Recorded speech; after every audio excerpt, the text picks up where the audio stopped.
ڕۆکان بەیانیت باش هەواڵ و زانیاریەکانی ئەمڕۆی شاری کەرکووک چییە بۆ بینەران بخەیتە ڕوو؟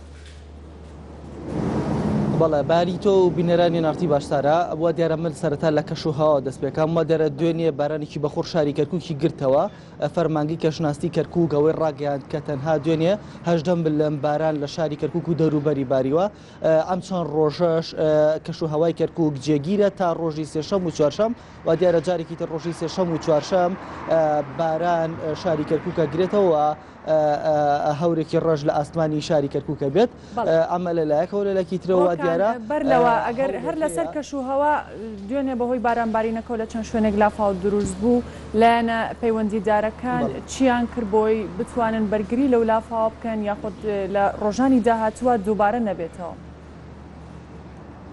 ساراوا دیارە دوو هۆکار هەیە لە شاری کەرکووک کە لە کاتی بارینی بارانێکی کەمە لافاو لە شاری کەرکووک یاخود لە گەڕەکەەکانی بەشێک لە گەڕەکانی شاری کەرکووک دروست بێ. هۆکاری یەکەم ئەوەیە کە لە شاری کەرکووک لە دوای پرۆسی ئازادی عێراقەواتە لە ساڵی 2023 بەدواوە نزیکەی 10 گەڕەکی زیادە ڕۆ دروست بوون ئەو گەڕەکانی هیچیان ئاوەڕۆیان نییە بۆیە لە کاتی بارینی بارانە لافاو لەو گەڕەکانە دروستە بێ. هۆکاری دووەم ئەوەیە کە تا ئێستا لە شاری کەرکووک ئەو ئاوەڕوانی کە لە شاری کەرکووک هەن وەکو پێویست نین بەشێک لەو ئاوەڕوانی کە لە شاری کەرکووک هەن بچووکن و ناگەێنێت یاخود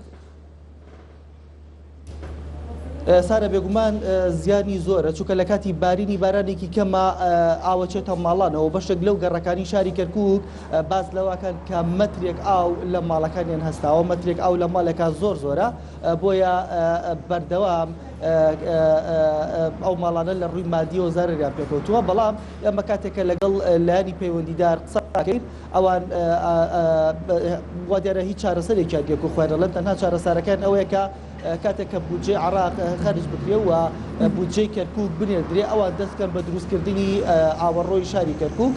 بەڵام وەکو خۆیان باسیەکە لە ڕووی ئاوەڕۆ شاری کەرکووک بەردەوام کێشەی هەبووە لە ئێستاژە تازە و کێشەیە چارەسەر نەکراوە. ئەویستم باس لەوە بکەم کە ئەمڕۆ بڕیارە لە شاری کەرکووک کاژمێردا خۆپیشاندانێک بەڕێوە بچێ. خۆپیشاندانە بەشێک لە چالەکانی کۆمەڵی مەدەنی و بەشێک لە هاوڵاتیانی شاری کەرکووک ڕێکیان خستووە.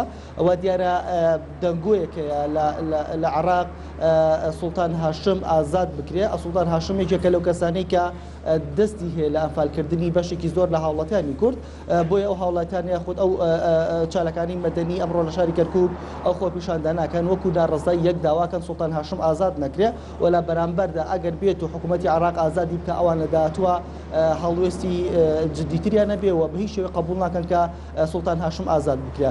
لەلایەکی ترەوە دیارە ئەمڕۆ کاژمێر دوو تەفگەری ئازادی لە شاری کەرکووک بۆ چارەسەری قەیرانەکانی هەرێم ڕاگەندراوێت بڵاوکاتەوە یاخود پرۆژە چارەسەرێک بڵاوکاتەوە.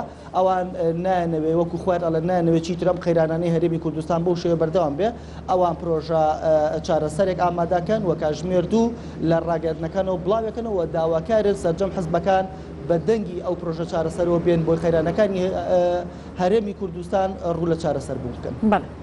بەڵێ ڕۆکان جاف پەیام نێرمان لە کەرکووک لەگەڵمان بووی. سپاس بۆ زانیاریەکان. بەڵێ چینە لای